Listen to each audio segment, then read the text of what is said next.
गांव का नाम था मीरगढ़, जहां सूरज की किरणें भी जैसे धीरे धीरे धरती को छूती थीं।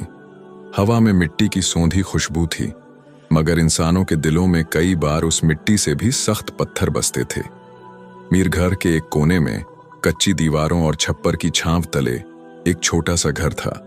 उस घर में रहने वाला मर्द अपने सख्त मिजाज के लिए मशहूर था। उसका दिल बेटियों के लिए नफरत से भरा था। उसकी बीवी, एक नर्म दिल औरत जिसकी आंखों में हमेशा एक हल्की सी उदासी रहती, अपने शौहर की गुस्से के साए में जीती थी। उस दिन सुबह सुबह गांव में हलचल थी। औरत की कोख से एक नन्ही सी बेटी ने जन्म लिया था, मगर यह खबर उस मर्द के लिए कोई खुशी नहीं, बल्कि गुस्से की आग थी। उसने बच्ची को देखा तक नहीं, बस अपने कंधे पर कुल्हाड़ी रखी और घर से निकल गया। औरत बिस्तर पर पड़ी थी, कमजोर, थकी हुई, मगर उसकी आंखें अपनी नन्ही सी बेटी को देखकर चमक रही थीं। उसने बच्ची को सीने से लगाया, उसके माथे पर बारीक सी पपड़ी चूमी और धीरे से कहा, मेरी जान, तू तो मेरी दुनिया है। मगर यह खुशी ज्यादा देर न ठहरी। रात के साए जब गहरे हुए, मर्द घर लौटा। उसकी आंखों में वही पुरानी सख्ती थी। उसने औरत की तरफ देखा, जो बच्ची को गोद में लिए हल्के हल्के थपक रही थी। ये बोझ यहां नहीं रहेगा, उसने ठंडी सांस के साथ कहा। औरत की आंखें फट पड़ी। उसने गिड़गिड़ाना शुरू किया, नहीं, मेरी बच्ची को छूना मत, ये मेरी जान है। उसकी आवाज में दर्द था, मगर मर्द का दिल पत्थर था। उसने बच्ची को औरत की गोद से छीन लिया। औरत चीखी, रोई, अपने हाथों से मर्द के पांव पकड़ने की कोशिश की, मगर वो न माना। वो बच्ची को एक पुरानी चादर में लपेटकर घर से निकल पड़ा। रात का सन्नाटा था, सिर्फ जंगल के कीड़ों की आवाजें गूंज रही थीं। मीरगढ़ के पास वाला जंगल घना था, जहां दिन में भी लोग डरते थे। मर्द ने जंगल के एक सुनसान कोने में बच्ची को जमीन पर रख दिया। उसने एक बार भी पीछे मुड़कर नहीं देखा और वापस चल पड़ा। बच्ची की नन्ही सी सांसें उस ठंडी रात में हल्के हल्के चल रही थीं। उसी वक्त जंगल के ऊंचे पेड़ों में एक मादा चील बैठी थी। उसका कद आम चीलों से बड़ा था, पंख इतने मजबूत कि हवा को चीर सकें। उसकी आंखें रात के अंधेरे में भी सब कुछ देख सकती थीं। उसने जमीन पर पड़ी उस नन्ही सी जान को देखा। बच्ची की हल्की सी किलकारी ने चील के दिल को छू लिया। उसकी ममता, जो शायद कभी न जागी थी, उस पल जाग उठी। चील ने अपने पंख फैलाए और धीरे से नीचे उतरी। उसने बच्ची को अपने पंजों से बड़े आराम से उठाया, जैसे कोई मां अपनी औलाद को गोद में लेती है। फिर वो उड़ चली, जंगल के और गहरे हिस्से की तरफ। इधर गांव में औरत का रोना थमने का नाम न ले रहा था। वो बार बार अपने आप को पीट रही थी, मेरी बच्ची, मेरी बच्ची। मगर उसकी आवाज उस छोटे से घर की दीवारों से आगे न जा सकी। मर्द ने उसे चुप रहने को कहा, मगर उसकी आंखों में भी एक हल्का सा डर था। शायद उसे अंदाजा था कि उसने जो किया वो कोई छोटी बात नहीं।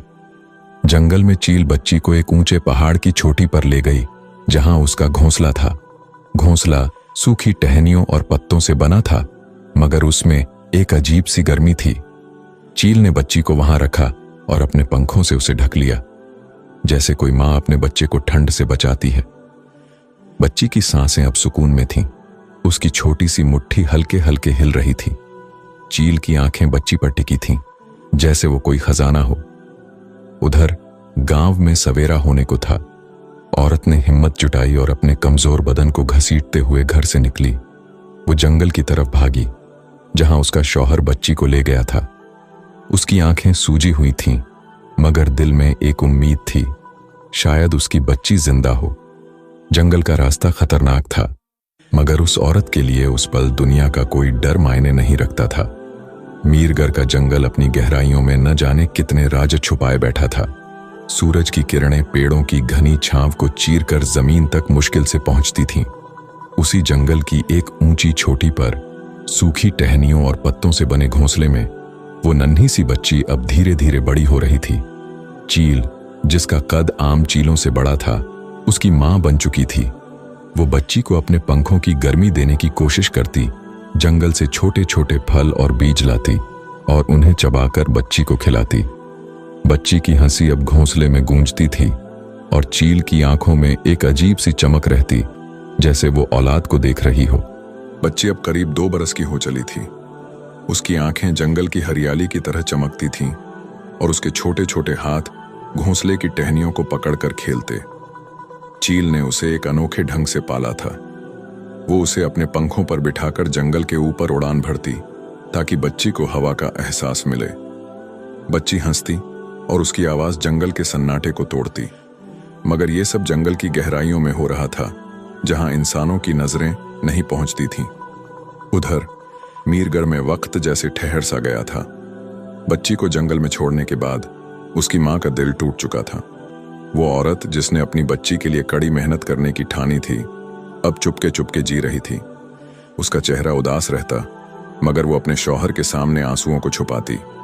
वो मर्द जिसने अपनी बेटी को जंगल में फेंक दिया था, अब अपनी जिंदगी में मस्त था। वो खेतों में काम करता, गांव वालों के साथ हंसी मजाक करता, जैसे कुछ हुआ ही ना हो। मगर रात के सन्नाटे में जब वो अकेला होता, उसकी आंखों में एक हल्का सा डर झलकता। शायद उसे अंदाजा था कि उसने जो किया वो कोई छोटी बात नहीं थी। मां को अब भी उम्मीद थी कि उसकी बच्ची कहीं जिंदा होगी। वो अक्सर जंगल के किनारे जाती, वहां घंटों बैठकर अपनी बच्ची को याद करती, मगर जंगल का सन्नाटा उसे कोई जवाब ना देता। गांव वालों ने उसकी हालत देखकर कई बार पूछा, क्या बात है? मगर वो चुप रहती। उसे डर था कि अगर उसने सच बताया तो उसका शौहर और सख्त हो जाएगा। इधर मीरगर से कई कोस दूर एक और गांव था, स्याहकोट। ये गांव अपने शिकारियों के लिए मशहूर था। स्याहकोट का एक शिकारी, जिसका नाम कोई नहीं जानता था, जंगल में अपनी हिम्मत और चालाकी के लिए जाना जाता था। लोग उसे बस शिकारी कहते थे। उसका कद लंबा था, चेहरा सख्त और आंखें ऐसी कि जंगल के हर कोने को भेद सके। शिकारी का दिल जंगल से जुड़ा था। वो जानवरों की आवाजें समझता, पेड़ों की हलचल समझने की कोशिश करता और हवा की सिमत से खतरे का अंदाजा लगाता। मगर उसका एक राज था, वो कभी किसी कमजोर जानवर को निशाना नहीं बनाता था। एक दिन शिकारी अपने गांव से निकला और मीरगर के जंगल की तरफ बढ़ चला। उसने सुना था कि इस जंगल में एक अनोखी चील देखी गई है, जिसका कद आम चीलों से बड़ा है। शिकारी को यह बात बेचैन कर गई। वो अपने साथ सिर्फ एक पुराना कमान और कुछ तीर लिए था। वो जंगल में दाखिल हुआ और उसकी नजरें हर तरफ घूम रही थीं। उसने देखा कि जंगल का सन्नाटा कुछ ज्यादा ही गहरा था। पेड़ों की टहनियां जैसे कोई राज छुपाए थीं। शिकारी ने एक ऊंचे पेड़ के नीचे डेरा डाला। उसने आग जलाई और अपनी रोटी सेंकने लगा। तभी उसे एक हल्की सी आवाज सुनाई दी, किसी बच्चे की हंसी जैसी। उसने चौंक कर इधर उधर देखा, मगर कुछ नजर ना आया। आवाज फिर आई, इस बार और साफ। शिकारी ने अपनी आंखें सिकोड़ी और ऊपर की तरफ देखा। वहां दूर एक चोटी पर उसे एक बड़ा सा घोंसला दिखा। उसने सोचा, चील का घोंसला होगा, मगर यह हंसी। उसका दिल बेचैन हो उठा। उधर घोंसले में बच्ची खेल रही थी। चील उसे कुछ रंग बिरंगे पत्थर लाकर देती और बच्ची उन्हें पकड़कर हंसती। चील की नजरें बच्ची पर रहती थीं, मगर उस रात चील को कुछ अजीब सा महसूस हुआ। उसने जंगल की हवा को सूंघा और उसकी आंखें सिकुड़ गईं। उसे अंदाजा था कि कोई इंसान जंगल में दाखिल हुआ है। चील ने अपने पंख फैलाए और बच्ची को और करीब कर लिया। शिकारी ने फैसला किया कि वो अगली सुबह उस चोटी तक जाएगा। उसे नहीं पता था कि वो घोंसला सिर्फ एक चील का नहीं, बल्कि एक अनोखी कहानी का ठिकाना था। इधर मीरगर में मां रात को चुपके से जंगल के किनारे बैठी थी। उसकी आंखों में आंसुओं की एक पतली सी लकीर थी।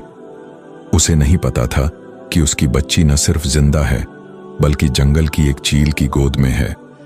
मीरगर का जंगल अपनी गोद में अनगिनत कहानियां छुपाए था और अब उसकी गहराइयों में एक नई कहानी लिखी जा रही थी। चील, जिसका कद आम चीलों से बड़ा था, अब बच्ची को लेकर जंगल के एक और घने हिस्से में जा पहुंची थी। यह हिस्सा इतना घना था कि सूरज की किरणें भी पेड़ों की मोटी छांव को मुश्किल से भेद पाती थीं। हवा में नमी थी और जमीन पर पत्तों की मोटी चादर बिछी थी जो हर कदम पर सरसराती थी। चील ने इस जगह को चुना क्योंकि यहां इंसानों की पहुंच लगभग नामुमकिन लग रही थी। उसने एक बड़े बरगद के पेड़ की सबसे ऊंची टहनी पर अपना नया घोंसला बनाया। घोंसला पहले से भी मजबूत था, जैसे चील जानती हो कि अब उसे बच्ची को और ज्यादा हिफाजत से रखना है। बच्ची अब 2.5 बरस की हो चली थी। उसकी आंखें जंगल की हर चीज को अजीब नजरों से देखती थीं।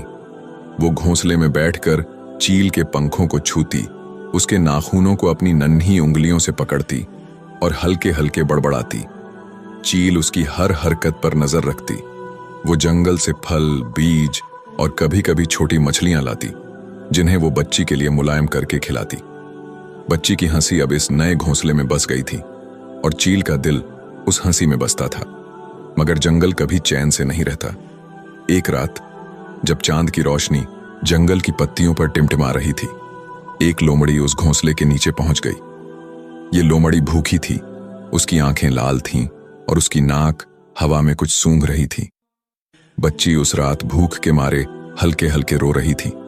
उसकी छोटी सी आवाज जो घोंसले में गूंज रही थी, लोमड़ी के कानों तक पहुंची। लोमड़ी ने अपनी नाक ऊपर की ओर बरगद के पेड़ को देखा। उसकी चालाक आंखों में एक चमक थी। वो धीरे धीरे पेड़ की तरफ बढ़ी। उसके पंजे जमीन पर बिना आवाज किए पड़ रहे थे। चील उस वक्त घोंसले में थी, मगर उसकी आंखें रात के सन्नाटे को भेद रही थीं। उसने लोमड़ी की हल्की सी सरसराहट सुनी। उसका जिस्म सख्त हो गया और उसने अपने पंखों को बच्ची के चारों तरफ लपेट लिया। लोमड़ी अब पेड़ के तने तक पहुंच चुकी थी। उसने अपने नुकीले दांत दिखाए और पेड़ पर चढ़ने की कोशिश शुरू की। उसकी भूख ने उसे बेकरार कर दिया था और बच्ची की प्यारी आवाज ने उसकी लालच को और बढ़ा दिया। मगर चील कोई आम मां नहीं थी। जैसे ही लोमड़ी की एक टांग पेड़ की टहनी पर पड़ी, चील ने अपने पंख फैलाए और तेजी से नीचे उतरी। उसकी चीख जंगल में गूंजी, ऐसी चीख कि पेड़ों की पत्तियां तक कांप उठीं। लोमड़ी ने चौंक कर ऊपर देखा, मगर तब तक देर हो चुकी थी। चील ने अपने नुकीले नाखूनों से लोमड़ी के चेहरे पर वार किया। एक वार, फिर दूसरा। लोमड़ी की आंखों पर चील के नाखूनों ने गहरे घाव कर दिए। लोमड़ी दर्द से चीखी, उसका खून जमीन पर टपकने लगा। वो पेड़ से नीचे गिरी और अपनी जान बचाने के लिए भाग खड़ी हुई। चील ने उसका पीछा नहीं किया। वो वापस घोंसले में लौटी, जहां बच्ची अब भी हल्के हल्के रो रही थी। चील ने अपने पंखों से बच्ची को ढक लिया। उसने अपनी चोंच से बच्ची के माथे को हल्के से छुआ, जैसे कोई मां अपने बच्चे को तसल्ली देती है। बच्ची की रोने की आवाज धीरे धीरे थम गई। वो चील के पंखों की गर्मी में सुकून से सो गई।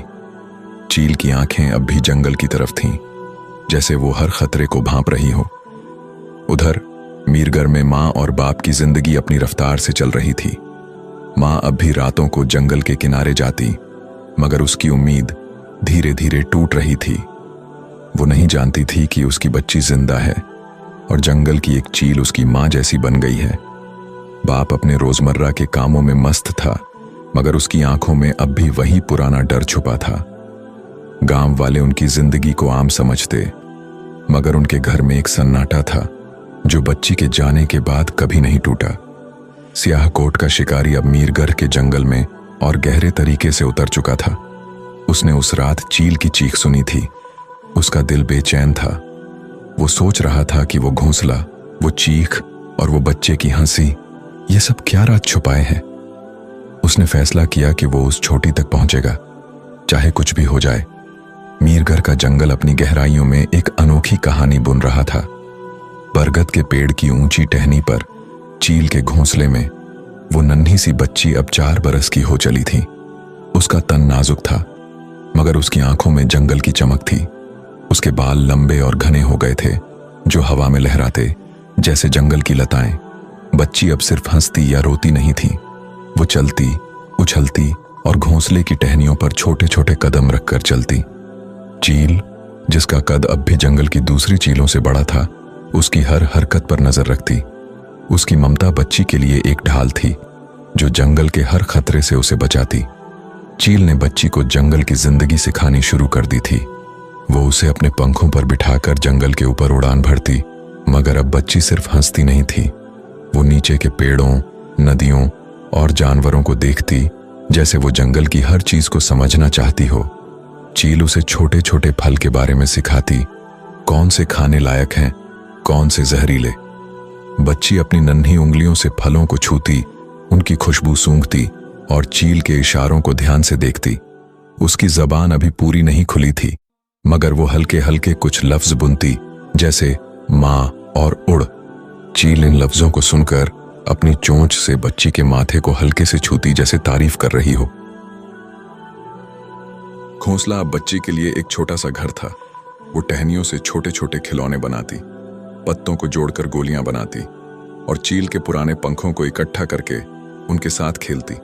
मगर जंगल की जिंदगी आसान नहीं थी। एक दिन जब सूरज ढल रहा था, एक भारी बारिश आई। हवाएं इतनी तेज थीं कि बरगद का पेड़ भी हिलने लगा।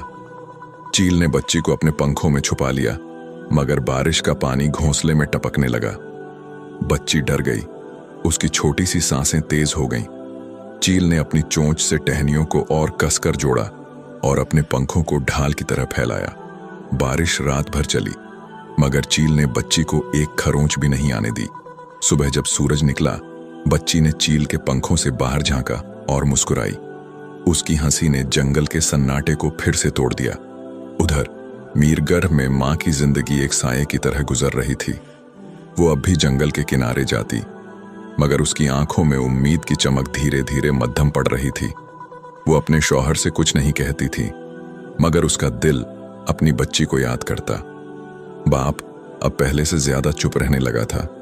गांव वाले कहते कि वो खेतों में पहले जितना मेहनत नहीं करता। शायद उसके दिल में कोई कांटा चुभ रहा था, मगर वो उसे जबान पर न लाता।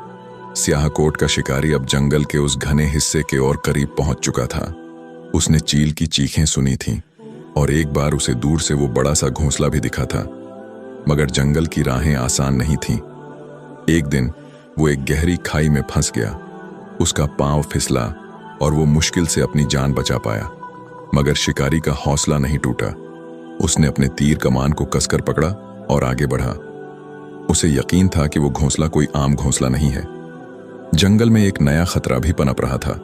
एक भूखा तेंदुआ उस इलाके में घूम रहा था। उसकी आंखें रात में चमकती थीं और उसकी दहाड़ जंगल के जानवरों को डरा देती थी। चील ने एक रात उस तेंदुए की गंध सूंघी। उसने बच्ची को घोंसले के सबसे गहरे कोने में छुपाया और अपनी आंखें जंगल की तरफ टिका दी। तेंदुआ अभी दूर था, मगर चील जानती थी कि वो जल्द ही उनके करीब आएगा। लेकिन चीता उन तक न पहुंच सका और बच्ची की जान बच गई। बरगद के पेड़ की ऊंची टहनी पर चील के घोंसले में वो नन्ही सी बच्ची अब 17 बरस की जवान लड़की बन चुकी थी। अब वो घोंसले में नहीं रहती थी, बल्कि जमीन पर घूमती फिरती थी। चील भी उसके साथ रहती थी। उसका नाम तो कोई न था, मगर चील उसे अपने दिल में जान कहती थी। उसका कद लंबा था, बाल जंगल की लताओं की तरह घने और काले, और आंखें ऐसी कि उसमें गहरा राज छुपा हो। उसके चेहरे पर सूरज की किरणों और जंगल की हवाओं का असर था, एक सुनहरी चमक जो उसे जंगल की बेटी बनाती थी। वो नाजुक थी, मगर उसमें एक ताकत भी थी। चील अब भी उसकी माँ थी, उसकी हिफाजत, उसकी बेटी। इन 17 बरसों में चील ने उसे जंगल के बारे में बहुत कुछ बताया था। वो उसे अपने पंखों पर बिठाकर जंगल के ऊपर उड़ान भरती, नदियों के किनारे ले जाती और ऊंची चोटियों पर बैठकर सूरज को ढलते दिखाती। लड़की अब चील के साथ कदम से कदम मिलाकर चलती। वो पेड़ों पर चढ़ना जानती थी, फल तोड़ना जानती थी और जंगल की हवाओं से खतरे की बू पहचान लेती थी। चील उसके लिए फल लाती, आम, जामुन, बेर, और उन्हें अपनी चोंच से तोड़कर लड़की के हाथों में रखती। लड़की हंसती, फल खाती और चील की तरफ देखकर कहती, माँ, तू मेरी माँ है। चील की आंखें चमक उठती और वो अपनी चोंच से लड़की के माथे को हल्के से छूती। लड़की का दिन जंगल की रवानी में गुजरता। वो सुबह सुबह नदी के किनारे जाती, जहां वो पानी में अपने चेहरे को देखती। उसे नहीं पता था कि वो इंसान है, मगर उसकी आंखों में एक सवाल हमेशा तैरता, मैं कौन हूं? चील इस सवाल को भांप लेती, मगर जवाब देने के बजाय उसे अपने पंखों में समेट लेती। लड़की ने जंगल को अपना घर बना लिया था। उसकी आवाज में एक जादू था जो जंगल के जानवरों को भी ठहरने पर मजबूर कर देता। मगर जंगल की खामोशी कभी पूरी नहीं होती। एक रात जब चांद की रोशनी जंगल की पत्तियों पर टिमटिमा रही थी, चील को एक अजीब सी बेचैनी हुई। उसने हवा को सूंघा और उसकी आंखें सिकुड़ गईं। जंगल में कोई था, कोई ऐसा जो न जानवर था न दोस्त। चील ने लड़की को गहरे कोने में छुपाया और अपने पंख फैलाकर बाहर झांका। दूर पेड़ों के सायों में एक साया हिल रहा था। ये स्याह कोट का शिकारी था, जो अब इस घने जंगल में चील के घोंसले के ओर करीब पहुंच चुका था। उसका तीर कमान तैयार था, मगर उसकी आंखों में शिकार की लालच नहीं, बल्कि एक कौतूहल था। उसने लड़की की आवाज सुनी थी और वो धुन उसे इस चोटी तक खींच लाई थी। शिकारी ने बरगद के पेड़ के नीचे डेरा डाला। उसने आग जलाई, मगर उसकी आसपास थी। उसे घोंसले में हल्की सी हलचल दिखी। उसने सोचा, ये चील का घोंसला है, मगर वो आवाज, वो इंसानी थी। उसका दिल बेचैन हो उठा। वो नहीं जानता था कि यहां आसपास एक लड़की है जो जंगल की बेटी बन चुकी है। इधर चील ने शिकारी की मौजूदगी को भांप लिया। उसने लड़की को और करीब कर लिया, मगर लड़की की आंखों में डर नहीं, बल्कि एक सवाल था। उसने चील से पूछा, मां, वो कौन है? चील चुप रही, मगर उसकी आंखें जंगल की तरफ टिकी थीं। उस रात चील ने लड़की को बाहर नहीं निकलने दिया, मगर लड़की का दिल बेकरार था। वो जंगल की हर आवाज को सुन रही थी, जैसे वो उस साए को समझना चाहती हो। उधर मीरगढ़ में मां की जिंदगी एक सन्नाटे में डूबी थी। वो अब भी जंगल के किनारे जाती, मगर उसकी आंखों में आंसुओं की जगह एक खालीपन था। उसे नहीं पता था कि उसकी बच्ची अब एक जवान लड़की बन चुकी है, जो जंगल की गोद में पल रही है। बाप का दिल अब और सख्त हो चुका था। वो गांव वालों से कम बोलता और रातों को अकेले बैठकर आसमान को देखता। शायद उसे अपनी करतूत का एहसास हो रहा था, मगर उसका गुस्सा उसे कबूलने नहीं देता था। वो दोनों माँ बाप बूढ़े हो चुके थे। एक दिन जब सूरज की किरणें पेड़ों की छांव में छन रही थीं, लड़की और चील एक बड़े पीपल के पेड़ के नीचे बैठे थे। लड़की जमीन पर बिछी पत्तियों से छोटी छोटी चीजें बना रही थी और चील उसकी हर हरकत को देख रही थी। लड़की ने एक पत्ती उठाई, उसे चील के सामने लहराया और हंसते हुए कहा, मां, देख, ये तेरा पंख। चील की आंखें चमकी और उसने अपनी चोंच से लड़की के हाथ को हल्के से छुआ। उसी वक्त जंगल की हवा में एक नई हलचल हुई। दूर से घोड़े की टापों की आवाज आई। ये सुल्तान था, एक 24 बरस का नौजवान, जिसके बाप की स्याह कोट और आसपास के गांवों जमींदारी था। सुल्तान अमीर था, खूबसूरत था और उसका दिल शिकार की सैर और जंगल की सैर में रमता था। उस दिन वो अपने 4 घुड़सवारों के साथ मीरगढ़ के जंगल में शिकार के लिए निकला था। उसके कंधे पर एक तीर कमान थी और उसकी आंखें जंगल की हर हलचल को भांप रही थीं। मगर जब उसकी नजर पीपल के पेड़ के नीचे बैठी उस लड़की पर पड़ी, तो उसका दिल जैसे ठहर सा गया। लड़की की सादगी, उसकी चमकती आंखें और वो हंसी, सुल्तान को लगा जैसे उसने जंगल का खूबसूरत नजारा देख लिया। वो अपने घोड़े से उतरा और धीरे धीरे लड़की की तरफ बढ़ा। उसके घुड़सवार पीछे रुक गए, मगर सुल्तान की आंखें सिर्फ लड़की पर टिकी थीं। लड़की ने उसे देखा और उसकी उंगलियां पत्तियों पर रुक गईं। वो चौंकी, मगर उसकी आंखों में डर नहीं, बल्कि एक कौतूहल था। सुल्तान ने पास आकर कहा, ऐ जंगल की लड़की, तेरा नाम क्या है? उसकी आवाज में एक अजीब सी नरमी थी जो लड़की को छू गई। लड़की ने जवाब नहीं दिया। वो चील की तरफ मुड़ी, जैसे उसे इजाजत मांग रही हो। चील की आंखें सुल्तान पर टिक गईं और उसने अपने पंख फैलाए। सुल्तान ने चील को देखा और उसे समझते देर न लगी कि ये चील लड़की के साथ रहती है। उसने अपनी कमान नीचे रखी और हाथ जोड़कर कहा, मैं कोई नुकसान नहीं पहुंचाऊंगा, मैं बस तुम्हें अपने साथ ले जाना चाहता हूं।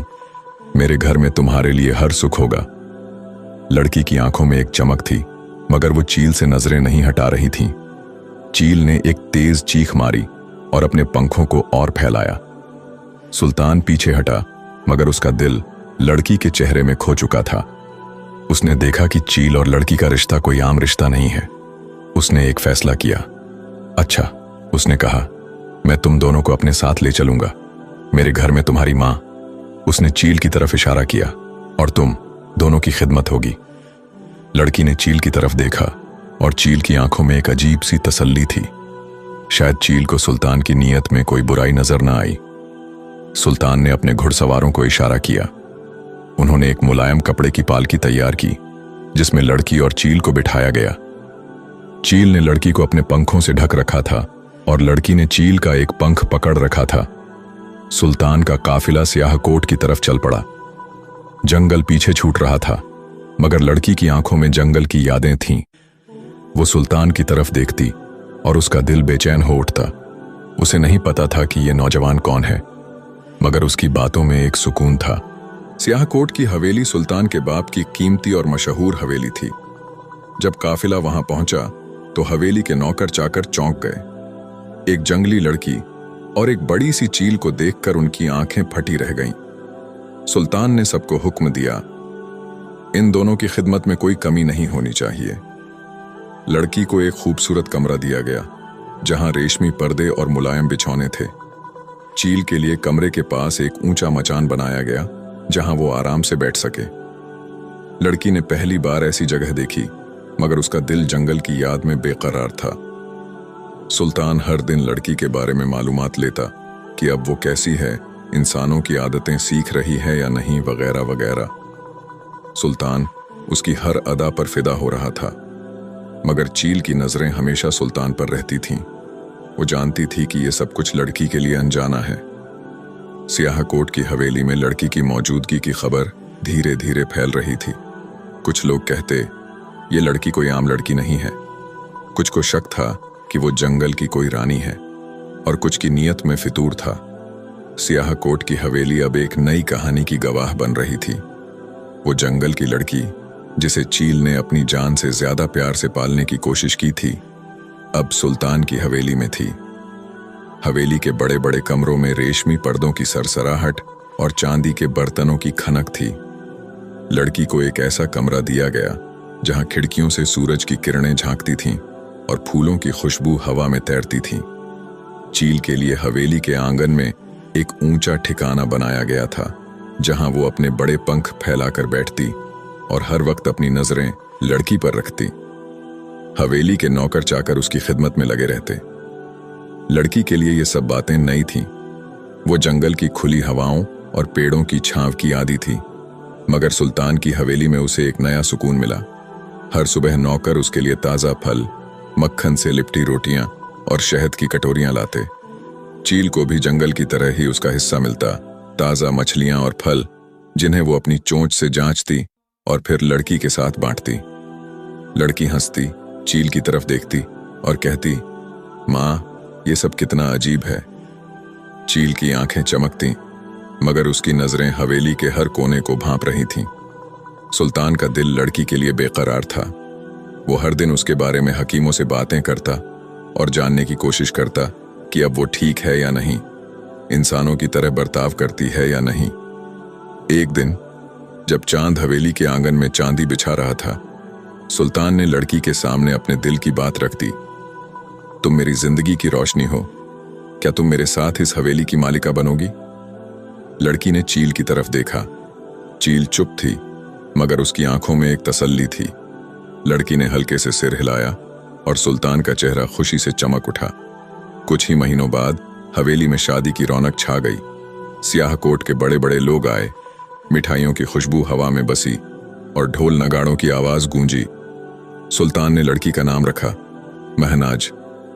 मेरे दिल का चांद, उसने कहा, और महनाज ने मुस्कुराकर उसका हाथ थाम लिया। चील उस दिन मचान पर बैठी थी, उसकी आंखें महनाज पर टिकी थीं। दोनों की धूमधाम से शादी हो गई, मगर हवेली की चमक के पीछे एक साया था। सुल्तान की पहली बीवी, जो हवेली की पुरानी मालिका थी, दिल ही दिल में जल रही थी। उसका नाम था जरीना।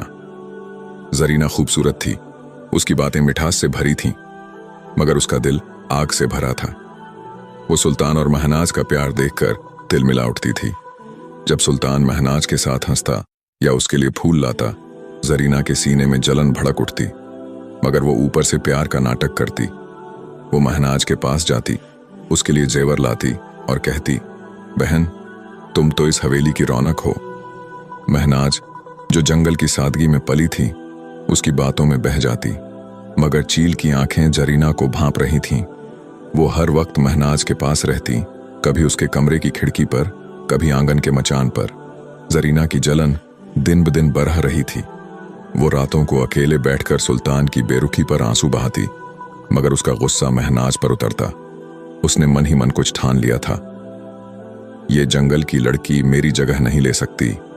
वो बड़बड़ाती, मगर वो चुपके चुपके अपनी चाल चल रही थी, ताकि न सुल्तान को शक हो न महनाज को। महनाज की जिंदगी अब हवेली में थी।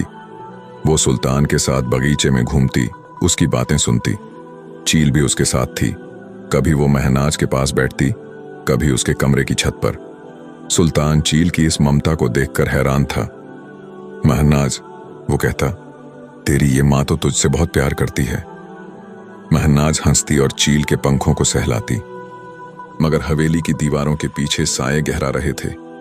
जरीना की जलन अब एक खतरनाक रूप ले रही थी। उसने हवेली के